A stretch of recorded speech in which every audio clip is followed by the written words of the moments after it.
So here we have the Mercedes-Benz A180 on a 64 plate. So I'm going to start off by showing you around the outside of the car, and then we'll hop in and run through some controls on the inside. But from the outside you can see it's a 5-door car with alloy wheels. Let's start off inside the boot and then work our way around the rest of the car from there. As we approach the back of it, you can see we have plenty of boot space along with that 60/40 split folding rear seat should you wish to increase this space even further. Okay, so we're just going to work our way back round to the front of the car and then we'll hop in and run through some controls on the inside. But now that we've done a full circle of it, you can see it's in lovely condition the whole way round. Briefly before we climb in, I think it's well worth seeing the interior from this exterior point of view. There's plenty to run through on the dashboard, so let's hop in and we'll do that now. Okay, now that we're inside the car, we're going to start with the dials. Over on the left-hand side, we have the speedometer and fuel gauge, and on the right-hand side, the rev counter and coolant temperature gauge.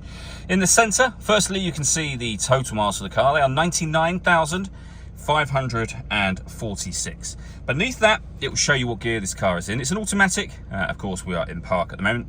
You can change the information displayed in the dead center using buttons on the steering wheel. You can, for example, have a digital readout for the speedometer. And the buttons I was using to do that are just here.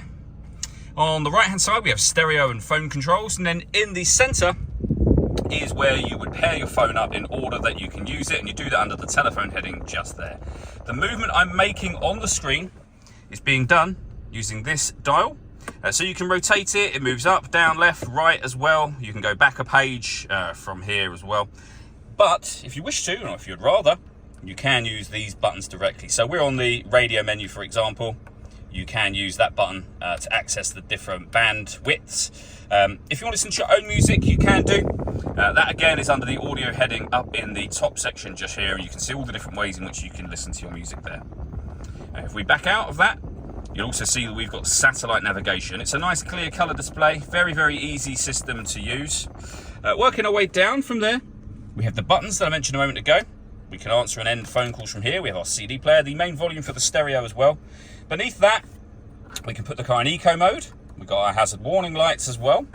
And then we have the air conditioning. So you can adjust the temperature, the fan speed, and the direction you'd like the air to be distributed in.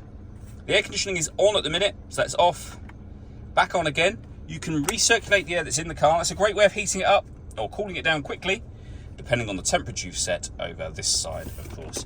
And then we have some storage, which opens up just here, and the dial that I mentioned a moment ago.